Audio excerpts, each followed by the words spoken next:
2 जून 2024 जिलाधिकारी मानवेंद्र सिंह की अध्यक्षता में कृषि विभाग मुरादाबाद द्वारा कृषि सूचना तंत्र के सुदृढ़ीकरण के एवं कृषक जागरूकता कार्यक्रम अंतर्गत जनपद स्तरीय खरीफ उत्पादन गोष्ठी एवं किसान मेला का आयोजन पंचायत भवन कंपनी बाग मुरादाबाद में आयोजित किया गया, जिसमें जनपद के समस्त विकास खंडों में से भारी संख्या में कृषक गण उपस्थित रहे।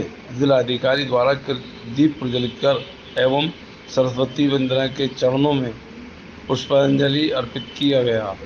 उप कृषि निदेशक संतोष कुमार द्विवेदी द्वारा जिलाधिकारी एवं उपस्थित समस्त अधिकारीगण केवीके के वैज्ञानिकों, समस्त कृषकों तथा पत्रकारों का स्वागत करते हुए कार्यक्रम का शुभारंभ परंपरागत कृषि विकास योजना इत्यादि के संबंध में विस्तृत जानकारी दी गई तथा भूमि एवं जल संरक्षण हेतु मेड़बंदी करने, बीज शोधन करने, रासायनिक खाद पेस्टिसाइड कम प्रयोग करने, हरी खाद का ज़्यादा प्रयोग करने। इस मौके पर जिलाधिकारी द्वारा गोष्ठी में कूड़ा प्रबंधन एवं किसान कैसे अपनी आय को दुगना करे के संबंध में अपने अनुभव को साझा किया। अंत में हर्षित चौहान उप संभागीय कृषि प्रसार अधिकारी सदर द्वारा धन्यवाद ज्ञापित करते हुए गोष्ठी समाप्ति की घोषणा की गई। एक रबी की और खरीफ की दोनों बार मैंने महसूस किया है कि इसकी कोई विशेष तैयारी नहीं की जाती है, केवल औपचारिकता पूरी की जाती है। इसको डीडी नोट कर लें। अगली रबी गोष्ठी में आप मुझसे मैं आपको ब्रीफ करूंगा और किस तरह गोष्ठी होनी चाहिए उस तरह गोष्ठी कराएंगे। ये ऐसे मौके होते हैं कि जहां पर हमें किसानों की समस्या के बारे में जानकारी होती है। किसानों की समस्या के निस्तारण के लिए एक दिन हमारा प्राथमिक माप निश्चित है, लेकिन मैंने जो मेरा इस जनपद का अनुभव है मैं देखता हूँ कि केवल कुछ किसान के संघ जो हैं वो उसमें इतने अधिक हावी रहते हैं कि आम किसान की बात सामने नहीं आ पाती है। और पिछली रबी गोष्ठी में भी मैंने महसूस किया था कि बहुत सी नई चीज़ें हमारे सामने आई थी और आज भी एक दो किसान जो यहाँ पर आए हैं उन्होंने कुछ बातें बताई हैं और क्या क्या आपकी समस्याएं हैं मैं उसको भी अच्छी तरह समझता हूँ। जैसा कि उद्बोधन में ये भी आया कि समस्याएं तो बहुत हैं और बहुत से लोग खुल के नहीं बताते हैं, इसलिए नहीं बताते हैं कि किसी विभाग की से दिक्कत जो आ रही है जो हम बता देंगे यहाँ पर तो फिर वो विभाग पीछे पड़ जाएगा, ये भी स्थिति होती है। मेरा मानना यह है कि यदि किसान पश्चिम उत्तर प्रदेश का किसान यदि मजबूत है तो फिर केवल पेपर पर मजबूत नहीं होने चाहिए, वास्तव में मजबूत होना चाहिए। अपनी बात को कहना कोई बुराई नहीं है।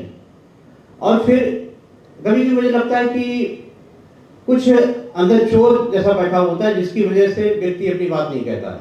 क्यों नहीं कहते हैं आपको कहना चाहिए। देखिए एक जागरूकता जब हमारे समाज में हमारे एक वाइड स्प्रेड बहुत ज़्यादा जब होगी तब चीज़ें सुधार में आएंगी।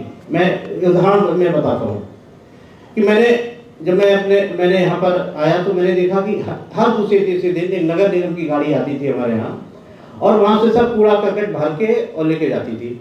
मैंने कूड़ा देखा उसमें अधिकांश, चूँकि हमारे यहाँ पेड़ बहुत हैं ये बंगले में, तो पेड़ की पत्तियाँ होती थी, मतलब 2/3 तो पेड़ की पत्तियाँ होती थी। फिर वो कुछ चीज़ें, फिर पॉलीथीन, फिर जो हमारे किचन सैनिटाइजर सामान जो जाता था वो सब मिक्स होके एक ट्रॉली में जाके कूड़ा आपने एक बड़ा ऊंचा कूड़ा नदी के किनारे आपने देखा उसमें वो जाके पहुंचता होगा। हमने मना कर दिया, हमारे यहाँ कोई ट्रक नहीं, नगर निगम से कोई वाहन नहीं आएगा।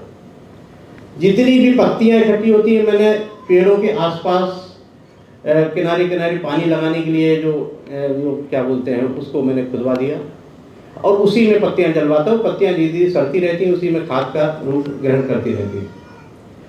मैंने किचन में कह दिया कि जो भी पॉलीथीन आएगी, जो भी हमारे किचन में इस्तेमाल होगी, वो अंत में जाके बोरे में डाल दी जाएगी। और जो भी ऐसा जो सब्जी वगैरह वो सब चीज़ें वो हमारे यहाँ 7-8 गाय पली हुई हैं, उनको दिया जाएगा। अब मेरे बंगले पर किसी प्रकार का कोई कूड़ा निकल कर बाहर नहीं जाता है। क्या हम लोग उस तरह के प्रबंधन नहीं कर सकते? गांव में आप जाइए, गांव के बाहर कूड़े कितने बड़े बड़े ढेर इकट्ठे हो गए हैं। क्या आज से 30-40 साल पहले ऐसे ढेर इकट्ठे होते थे? पहले तब तो पॉलीथीन थी नहीं, अब पॉलीथीन आ गई, इससे जो कूड़े का स्वरूप एकदम बदल गया है। लेकिन साथ ही साथ हमने काम करना भी बंद कर दिया है।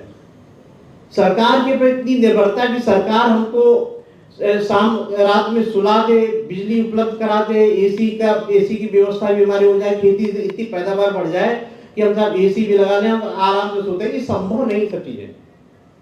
हमें अपने शरीर को थोड़ा बहुत कष्ट देना पड़ेगा, और कष्ट हम देंगे तो हमारा शरीर स्वस्थ रहेगा। मेरा प्रयास ये रहता है कि यदि कोई समस्या है तो उसका हल निकलना चाहिए। मैंने इस जनपद में 16 गोवंश आश्रय स्थल, बड़े बड़े 16 गाँव गोवंश आश्रय स्थल, प्रत्येक ब्लॉक में 2-3 महीने के अंदर खड़े किए। और आज प्रत्येक गोवंश आश्रय स्थल में 300 से लेकर 400 के बीच एवरेज गोवंश उसमें आश्रित है। और मैंने अभी इसे पूछा, हमारे वेटनरी अफसर, हमारे जो जिला के जो डिस्ट्रिक्ट वेटनरी अफसर होते हैं, सीबीओ को बोलते हैं, वो हैं तो लोग, वो है ही नहीं। उनके विभाग की कोई अधिकारी वो भी नहीं है, क्योंकि वो अपनी उसको उपलब्धि मानते ही नहीं है। वो जिलाधिकारी मैंने लगा किया है तो उसको, और इससे पहले वो बोले होंगे, क्या उन्होंने यहाँ पर बताया कि हमने साहब 16 गोवंश आश्रय स्थल का निर्माण किया है?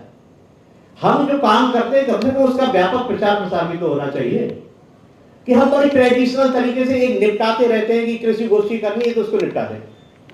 हमारे किसानों को पता तो लगना चाहिए कि हम लोग क्या कर रहे हैं। मैंने 16 गोवंश आश्रय स्थल, आप जाके कभी देखिएगा, हम लगातार उनको समृद्ध कर रहे हैं। मैंने पहले बिजली का कनेक्शन दिलवाया, मैंने पैसा कलेक्ट किया, प्रधानों से पैसा लिया, आम व्यक्ति से पैसा लिया, हमने जो हमारे यहाँ जो विभिन्न प्रकार के प्रमाण पत्र आते उनसे मैंने पैसा लिया, और मैंने करीब 2 करोड़ के आसपास धनराशि इकट्ठी की। अब मैं धीरे धीरे उसको खर्च कर रहा हूँ। ये सब सामूहिक काम करने पड़ेंगे, तभी हम, इसमें सरकार को गाली मत दीजिए, और आप ही सरकार होते हैं। अभी आप में से कोई आदमी विधायक मंत्री बन जाए और तब आपको समझ आएगा कि क्या कार्य करने में दिक्कत आती है। हम जैसे मोटी चमड़ी के अधिकारी भी नहीं सुनते हैं, एक कान से सुना दूसरी कान से निकाल दिया, ऐसे भी लोग होते हैं, अधिकांश ऐसे लोग होते हैं। तो जैसी भी व्यवस्था है उसी व्यवस्था के अनुसार हमको काम करना है। और प्रधानमंत्री किसान सम्मान निधि, मैं देखिए इलेक्शन में काफी बिजी रहा, इस बार रिवीजन में बहुत ज्यादा आयोग ने जोर दिया, फिर इसके बाद वोटिंग, ये 3-4 महीने का तो लंबा कार्यक्रम केवल निर्वाचन से। लेकिन इलेक्शन के बाद में प्रधानमंत्री सम्मान निधि पर मैं विशेष अभियान चलाऊंगा, और जो किसान अभी वंचित है उसको हमारा प्रयास रहेगा कि अगले, जिसको नोट करना अधिकारी से संबंधित है, उसको अगले 2 महीने में 100% को आच्छादित किया जाए और उनकी समस्याओं का 100% निस्तारण किया जाएगा। ये हमारी अगले 2 महीने की योजना है।